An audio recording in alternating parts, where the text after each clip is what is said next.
Teruskan anda bersama kami di Rampai Pagi dan seperti biasa hari ini hari Khamis Hari ya. Khamis. Hari Khamis dan sering sahaja kita akan bawakan segmen motivasi kewangan.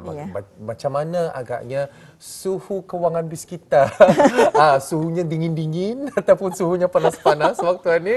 Bagaimana keadaan bis kita? Atau ada saya dengar som-som kukunya.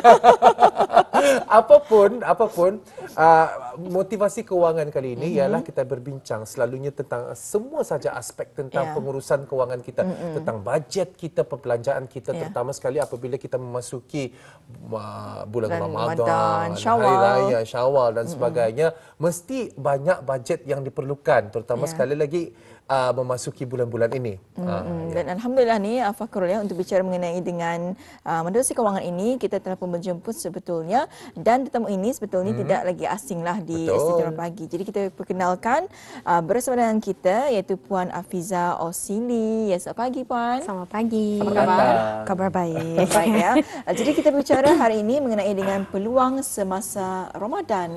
Kalau peluang semasa Ramadan ini rasa-rasanya Ani kalau bagi yang peniaga mungkin satu yang itu tempat untuk mencari rezeki ya pada bulan Ramadan. Jadi sebagai mukadimah mungkin boleh berkongsi sedikit sebagai keterangan lah mengenai dengan tajuk kita pada pagi ini. Silakan. So pada pagi ini bukan saja untuk hanya orang yang ada bisnes orang yang mahu menceburi.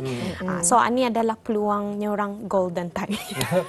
golden time. Okay. So salah satunya kalau kita ni kami lihat apa peluang yang ada masa Ramadan adalah tren-tren semasa Ramadan. Okay. Salah satunya baju, yang kedua hadiah, and then yang ketiga snack raya. Ini memang tentunya akan ada masa raya kan. So ini adalah tren yang kita ni mesti lihat macam mana kita ni kan melihat peluangnya tu dalam itulah. Okay. So I will talk about cakap pasal baju lah dulu. Okay, so baju kita ni biasanya sama ada membuat dengan penjahit kan, ataupun baju sedia ada, ready made, membeli dari kedai ataupun alam maya yang paling popular lah masanya. So indah salah kita ni mencari peluang dalamannya. Misalnya kita ni kalau menjahit baju ni, orang yang pandai menjahit baju, ya tah masanya kita ni promo arah sosial media kan, arah sanak saudara. Macam diorang membeli kain saja, and then kita ni membuat. Jadi kita ni hanya akan macam begitu. Aku charge macam ni. So masa kita ni apa tu lah, jangan jo overbook diri kita ni supaya indah ngalih. Pasal kira ani pasal kita ni ada kerja kita ni yang jual, yang biasa sama yang ni hanya sampingan. So jangan adalah terlampau banyaknya orang mengambil tu. Yang kedua garage sale. Kita ni boleh buat. Okay, yang ni baju-baju lama yang indah muat sudah atau indah lagi berpakai. Kalau dalam amaria tu dalam setahun sudah or 3 bulan anda pernah dilihat lagi apa tu, masanya untuk kita ni let go, kita ni jual. Dari sana kita ni dapat menapanukan duit sedikit, walaupun macam kayaknya orang kira refund sedikit lah apa yang daripada yang kita ni balikan. Sama yang ketiga, yang ni macam aku dah jauh pandai menjahitnya, macam baju kuaninya macam banyak sudah aku jualnya apa tu. Ketiga kita ni boleh pre-order secara alam maya. Ini yang paling kan macam simple saja. Kita ni boleh buat pembayaran sepenuhnya. So ada model kita ni banyak keluar lah.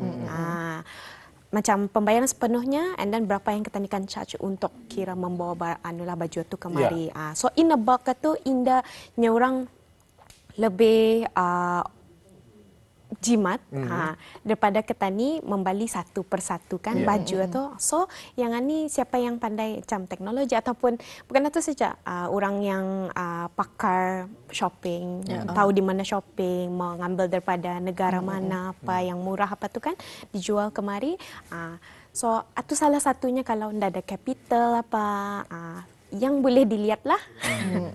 Ya, ini bagi baju ya, dan kalau dilihat ya kalau macam mungkin sahaja kalau untuk individu seorang mungkin okey, tapi kalau macam untuk yang apa yang tadi biasalah hari raya kalau dalam sekeluarga mau ada sedondon, mungkin itu memerlukan lebih lagi baik kawangan ya.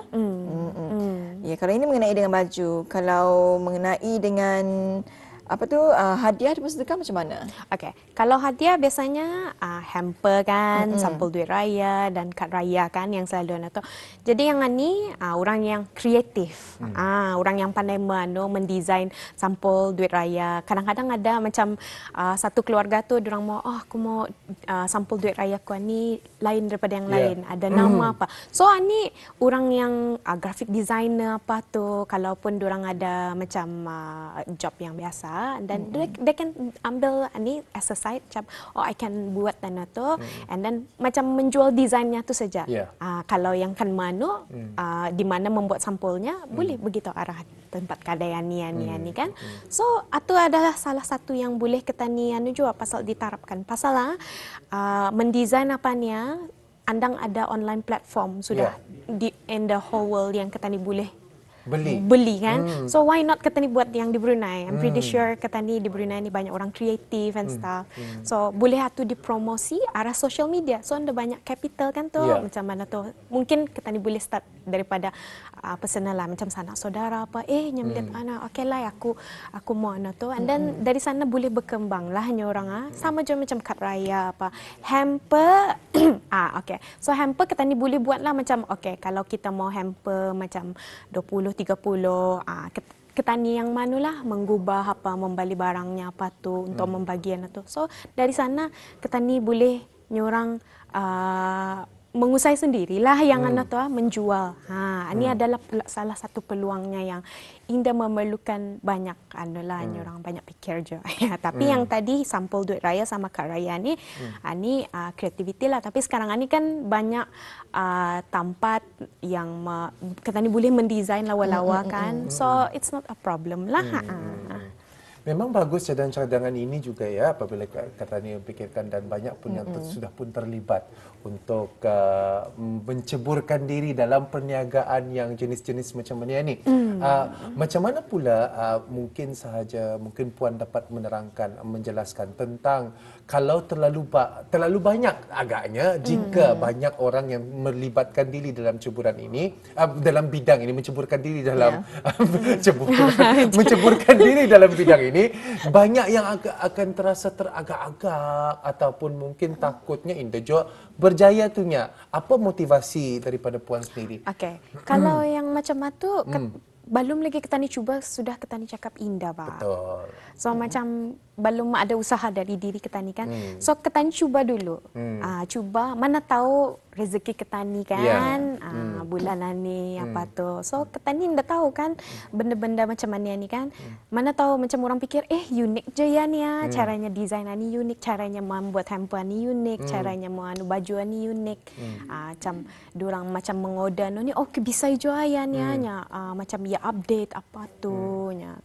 Macam mana customernya yang membeli baju arah ya apa ataupun orang yang menjahit rupanya hidden talentnya kali cousin kuan ni buat baju ni. Okey je ni kadang-kadang daripada word of mouth nanti akan berkembang bisnes tersebut. So memang permulaan itu paling payah. Permulaan itu paling payah dan banyak orang macam takut untuk memulakan agaknya. Yes. Ya tak macam takut memulakan memikir terlampau banyak ini indah kali indah ini tapi tidak pernah mencuba. So kita ni dah dapat macam cakap macam aku belum cuba lagi sudah aku cakap give indah. Give up. So cuba dulu. Kerana saya percaya saja, terutama sekali lagi kalau kita masuk ke seterusnya, ke segmen seterusnya itu kita fokuskan tentang makanan raya. Setiap orang mempunyai personal touch masing-masing, resepi masing-masing. Jadi mungkin dapat diceritakan sedikit kepada penonton. So peluang arah snack raya ni bagi orang yang pandai membuat sendiri. Pasal ada kan selalu kadang-kadang kan macam past experience lah. Kalau orang ni nyaman je buat sendiri kah? Buat sendiri macam macam orang ada sudah pernah rasa boleh sudah kita ni begitu. Pasal tu sampel lagi. Sampel sudah tu macam free sampelnya. Nyaman kan nya. Kalau anu pernah tahun ni ya boleh buat dulu. Ya suruh orang cuba. Nyaman kah? Apa kurangnya rasanya? Macam masih cuba. Okey kalau ku jual next year okey kah? Macam tu. So dari sana kita ni mengambil adalah feedback apa. ya. Tapi kalau yang memang ada selalu, nyaman jual, mama mau jual kah? Dia berjual kan ni, benar kan? Macam mana, especially macam popia apa tu kan, macam kuih mor apa, ataupun yang anulah, yang orang update up to date lah, biskut-biskut yang anulah. And then yang atu kan macam, so atu tani dapat sudah atu boleh ke tani jadikan sebagai sampingan. Sampingan ke tani. Kalau macam takut ndete kaber, membuat atau terlampau banyak apa tu kan, hadkan limit, tahu limit diri atau berapa. Jangan macam kalau aku buat ani lagi more, aku dapat more. Tidak. Ketani mesti tahu macam mana kemampuan diri, pasal kadang-kadang ketani memang bekerja kan. Kalau yang dah bekerja macam mana tu mau atau okey. Tu diorang dapat arrange time lah. Kalau masa macam bekerja sudah dalam pukul 8 ke pukul 5 ataupun pukul 2 kan, tu nyangalih lagi membuat lagi cupcake apanya itu ini. So ketani mesti tahu anulah, jangan jual overwork diri ketani masa Ramadan tu. So yang kedua, membeli di kedai tu kan. So yang ni boleh juga ketani buat dalam macam kadang-kadang ada yang mengimport daripada negara jiran apa, ada saudaranya di sana apa kan macam. So ataupun salah satu cara yang ketani boleh buat lah bawa sini, tapi make sure yang ia memang diiktirafkan pemakanan apa tu, make sure it's okay lah. Itu salah satu. Jadi bercakap mengenai dengan snack raya ini, rasanya ketika ini ada lebih kepada peniaga yang online ini lebih kepada pre-order. Kan biasanya kan ada yang macam booking dulu tapi kalau sudah limitnya itu sudah cukup, jadi mereka tidak menerima lagi. Itu antara inisiatif lah, kerana kadang-kadang kan kalau kita ni terlampau menerima order-order ni, kadang-kadang kita ni dah terkabir.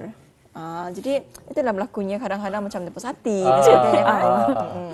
Jadi seterusnya ni mungkin dapat diceritakan lagi apa agaknya selain daripada kita memfokuskan tentang baju, memfokuskan tentang snack raya dan juga hiasan, mungkin ada golden opportunities yang lain yang dapat difikirkan sewaktu bulan Ramadan ini?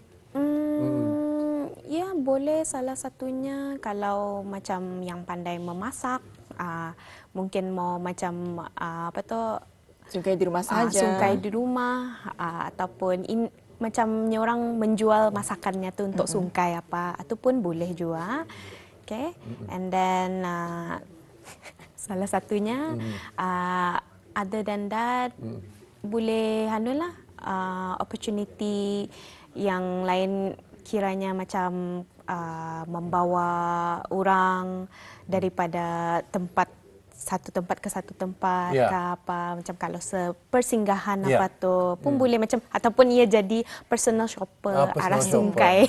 Sungkai lah kan, pasal kan selalunya banyak kan orang ke Ramadan punya bazar Ramadan atau macam malas kan cari parking, so ia boleh jadi personal shopper. Apa yang ada apa sini, so itu ada salah satu lah. Kalau macam anak-anak muda kah yang baru macam universiti atau orang boleh buat macam itulah juga. Salah satu opportunity yang dapat diambil lah masa Ramadan.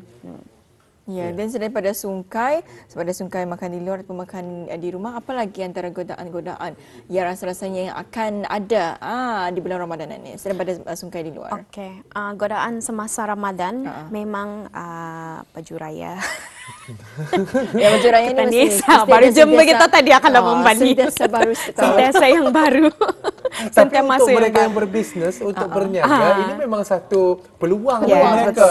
Tetapi bagi orang yang berbelanja, yang kepayahnya juga. Jadi ada balance juga kadang-kadang. So kalau akan membeli baru itu boleh, tapi macam jangan jual berlebihan lah, orang macam tadi. Okay, macam so lihatlah wardrobe tu. Kalau rasanya penuh apa tu, so ketani jual lah macam kalau aku kan beli 5 baju, aku mesti let go 5 baju. 5 baju. Macam tu. So macam in and out-nya. Ini lama sudah aku pakai, ini lama sudah aku pakainya. Ini. Pasal indah semestinya setiap hari raya tu lain-lain baju. Kita ni jumpa lain-lain orang. Dan kita ni ada washing machine-nya orang. Kita ni ada washing machine. Ada mesin penyasa. Jadi dapat lah apa tu kita ni rotate baju tu. Macam dah semestinya kita ni jumpa baju mu pasal aku ada penyasa di rumah. Jadi beri saja alasan berkenaan kan. And then bukan itu saja, ini yang paling banyak orang adalah terjebak. Diskaun semasa Ramadan ataupun semasa raya. Kadang-kadang ada salah seorang teman saya yang sememangnya juga yang ada di antara ketani lah. We must have that one friend, teman ketani yang menyedarkan ketani tentang perbelanjaan ketani dan sebagainya. Kalau sekiranya ada terjebak dalam diskaunnya, bagusnya macam berjual satu set televisyen lah. Harganya mungkin 1,299 jadi 799. Sebenarnya bukan diskaun itu yang dikejar, sebenarnya kita sudah berbelanja 799 ringgit.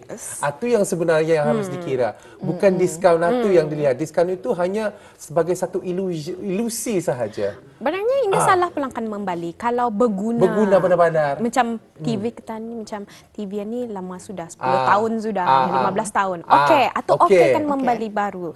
Tapi kalau macam baru 5 tahun lah sekiranya membeli TV tu dah rusak dah jual macam mana tu, macam ia akan tukar ke smart TV saja, macam dari yang TV yang lama ke smart TV. Kita ni cek dulu lah macam sama ada saving simpanan ketanian ni mencukupi ke tidak. Kalau mencukupi untuk bulan ni, pasal especially bulan Ramadan, bulan raya, confirm banyak perbelanjaan, we need sebanyak mana simpanan just in case something happen masa raya nanti, macam untuk macam sedekah apa. Tapi akhirnya berbalik juga kepada pertanyaan Ani kan ni, Intan, Puan, iaitu keperluan dan kemahuan. Berbalik pada itu sebenarnya. Adakah itu perlu ataupun kemahuan saja? Tapi kalau kemahuannya ni awal sudah ia simpan, tidak ada masalah. Tidak ada masalah macamnya nato. Jadi kalau nato pun macam aku jual lah TV ku dulu. Sudah aku dapat duitnya, aku tambah sedikit, baru aku membeli itu boleh ya. Boleh. Itu lebih disarankan lah ya. Paling seram saja di bulan puasa ni itu tu impulse purchasing. Bukan itu saja macam pembelian yang secara last minute. Macam ketani pun dangar macam mana, sofa baru, curtain baru, macam mana, kereta baru. So aku macam ketani mesti macam fikir, kayak benda ni long term berapa lama, kalau aku membeli berapa lama, cukupkah hinda, adakah aku budgetkan sudah di dalam budgetku, pasal confirm tahun ini lebih meriah daripada tahun sebelum-sebelumnya, sebab lama sudah ketani belum macam kiranya orang biasa macam manalah norma baru yang dulu. So that's why kita ni mesti berhati-hati. Dan saya fahamkan juga ni tidak salah untuk kita ni membeli, tapi perlu kita ni berhati-hati, ikut kita punya budget perancangan kita ni. Jangan sampai membeli tapi ujung-ujung menyusahkan diri kita ni. Itu kita ni nak mahu sebenarnya kan. Jadi setelah yang telah pun dikongsikan tadi bersama dengan puannya, iaitu antara godaan semasa Ramadan, iaitu sungkai, baju raya dan juga diskaun yang ditawarkan. Jadi bagaimana pula untuk kita ni mengawal godaan yang tadi ni? Okay, so salah satunya pada bulan Ramadan ini berbelanja seperti biasa. Payah usulnya macam seperti biasa. Macam mana tu? Cuba macam ada perubahan dalam segi perbelanjaan. Pasal kalau ketani kan takut pembaziran kan, kalau sungkai apa tu. Ketani berbelanja seperti biasa. Okay, sekarang ni ketani indah ada macam kiranya lunch duit untuk makan tengah hari itu kan nada kan. Sudah tu difokuskan dalam sungkai itu kadang-kadang. Tapi jangan lebih lah. So amount yang ketani spend untuk untuk makanan tengah hari, itu budget ketani untuk sungkai. So macam hari-hari biasa, ketani indah melebihi daripada apa yang ketani intent lah tu belanja. Okay, yang kedua, hadkan perbelanjaan anda. Ni yang seperti yang adalah supaya macam anda lebih daripada gaji. Takut berhutang ke sana kemari kan, yang anda tu. And then yang ketiga, paling important, sinaraikan barang yang hendak dibeli. Sinaraikan yang payah ni. Kadang macam apa yang keluar daripada senarai. macam mana je, yang perlu je. Betul. Kalau disenaraikan barang yang Tani beli tu, artinya Tani mesti ada disiplin juga. Tidak terkeluar daripada senarai berkenaan. Jangan teracunnya. Waktu puasa ni kadang-kadang bulan Ramadan ni, walaupun dia mengajar diri Tani untuk bersabar, tetapi kadang-kadang manusia kan terlepas pandang. Waktu ada pernah saya mendengarnya, jangan shopping sewaktu lapar. Kalau shopping sewaktu lapar, terutama sekali lagi waktu kami balik penyungkaian ya yang macam budget kita ni mungkin RM10 jadi 30 kadang-kadang. Yang itu simple saja. Sebelum kita ni turun dari kereta, makan dulu. Wallet kita ni simpan, tinggalkan hanya bawa yang RM10. RM10. Tapi pasal macam mana kan makan sungkai. Itulah ya. Dan saya membayangkan hari biasa. Bukan hanya masa kalau Ramadan. Ya, bukan saja bulan Ramadan, malahan kalau di bulan-bulan biasa pun juga pastikan kita ni sebelum kita ni ke kedai, kita ni kenyangkan dulu perut kita ni. Oh ya. Itulah kadang-kadang kalau kita ni ke kedai kan, kita ni fokuskan kedai ni. Lepas itu bah minum kita ni, makan kita ni. Artinya kadang-kadang bukan sahaja wang kita ni yang terbuang, tetapi waktu kita ni akan terjejas. Dan kalau wang boleh dicari, tapi waktu tu dapat dikembalikan. Tetapi apapun yang perlu kita ni tekankan di sini, seperti apa yang dikatakan oleh Puan, yang paling penting sekali akhir-akhirnya kemauan atau kemampuan, kemauan atau keinginan dan mengikut kemampuan masing-masing. Kemauan ataupun keperluan. Keperluan, keinginan, macam-macam lah. Ya, yang penting itu lah ya, berbelanja tidak salah, tapi bergantung kepada budget kita ni. Tidak salah sebetulnya, tapi itulah ya, elakkan dari pembaziran dan sekiranya ada barang-barang atau pakaian masih lagi baik digunakan, yang tadi dia lagi deluso lah, masih boleh dipakaikan sebetulnya. Masih itu masih boleh digunakan. Kita ada beberapa minit saya lagi untuk bersama. Mungkin ada pesanan-pesanan kepada penonton kita ni di Rampai Pagi. Kalau ada sebarang pertanyaan ke apa mengenai kewangan, boleh hubungi kami di email address kami iaitu ask.fpab@outlook.com ataupun laman sosial media kami Facebook FPAB ataupun Instagram FPAB_BN. So boleh cari kami sana or message ke apa kalau ada apa-apa yang kita mau saya bahaskan bulan depan ataupun adalah masalah kewangan yang ingin diketahui. Ya. Baik. Ya, alhamdulillah ya, itu dia kita ikuti bersama dalam motivasi kewangan, itu peluang semasa Ramadan. Apapun terima kasih kita ucapkan kepada Puan Afiza Osili, iaitu pakar kewangan kita pada minggu ini. Terima kasih Puan. Sama-sama. Ya, kita akan berjumpa lagi.